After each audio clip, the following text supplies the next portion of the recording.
अब हम देख रहे हैं कि दिल्ली जैसी राजधानी में जब केसेस बढ़ने लग गए हैं, अंतर्राष्ट्रीय ट्रैवल की वजह से भी केसेस बढ़ रहे हैं। जितने इंटरनेशनल ट्रैवलर्स आ रहे थे इंडिया, उनका सैंपल पॉजिटिव पाया गया ओमिक्रॉन की बाकी स्ट्रेन्स के लिए। तो इस वक्त दिल्ली में क्यों आप ज्यादा प्रभाव देखती हैं? क्योंकि बाकी राज्यों में भी केसेस बढ़ रहे हैं, क्योंकि दिल्ली कॉस्मोपॉलिटन है। यहाँ पर जो है, आप अगर आंकड़ों में देखेंगे तो सारे केसेस दिल्ली के नहीं हैं। कुछ केसेस एनसीआर के भी टेस्ट करने के लिए आते हैं। नोएडा, गाजियाबाद जैसे एरियाज में भी बहुत ज्यादा केसेस में उछाल आ रहे हैं। नोएडा में भी हम लगातार रफ्तार देख रहे हैं कोरोना की, और गाजियाबाद में भी देख रहे हैं। तो उत्तर प्रदेश में भी कहीं ना कहीं केसेस आ रहे हैं, लखनऊ में भी केसेस आ रहे हैं।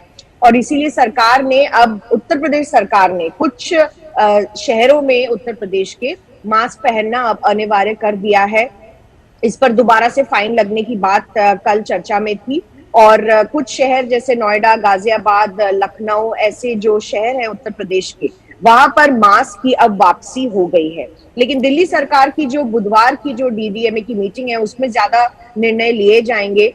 दिल्ली सरकार पिछले एक हफ्ते से देखती हुई कि किस तरीके से संक्रमण दर बढ़ रहा है, और जैसे अमित ने बताया कि अब 7.8% संक्रमण दर हो चुका है। कम टेस्ट में से ज्यादा पॉजिटिविटी आना, ये चिंताजनक विषय। बिल्कुल, ये चिंता की बात है। और अमित, कोरोना महामारी से लड़ने को तैयार दिल्ली सरकार ने अधिकारियों को कोरोना वायरस के नए स्वरूप को लेकर निगरानी रखने और सतर्कता बढ़ाने का निर्देश तो दिया है, लेकिन ऐसा कुछ एक्सपर्ट्स मान रहे हैं कि डीडीएमए की जो बैठक हो रही है उसमें कुछ देरी हुई। ये बैठक पहले होनी चाहिए थी, क्योंकि जिस तेजी से, जिस रफ्तार के साथ मामले बढ़ रहे हैं वो डर पैदा कर रहे हैं। अगर ये बैठक पहले होती तो जो जरूरी कदम है वो पहले ही उठा लिए जाते।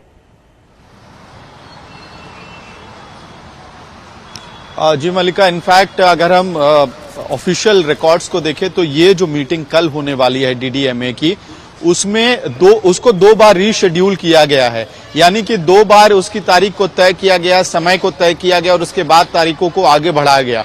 और पिछली बार जब पिछले हफ्ते इस तारीख को आगे बढ़ा के कल के लिए रखा गया था, बुधवार के लिए रखा गया था, तो उसके पीछे कहीं ना कहीं लॉजिक ये समझ में आ रहा था, क्योंकि अब इजाफा दिखने लगा है आंकड़ों के अंदर और एक ट्रेंड इस्टेब्लिश हो जाएगा। यानी कि आप देखिए कि जब हम पिछले हफ्ते बात कर रहे थे इसी तरह से लाइव पे कि किस तरह से दिल्ली में कोविड के आंकड़े बढ़ रहे हैं, तो उस दिन भी यही चर्चा हो रही थी कि क्या ये ट्रेंड बरकरार रहने वाला है, क्या आंकड़े इसी तरह से लगातार बढ़ते रहेंगे, क्या पॉजिटिविटी रेट इसी तरह से मेंटेन रहेगा, कांस्टेंट रहेगा। और हम देख रहे हैं कि ना केवल कांस्टेंट रहा है बल्कि लगातार इजाफा दिख रहा है हमको पॉजिटिविटी रेट में।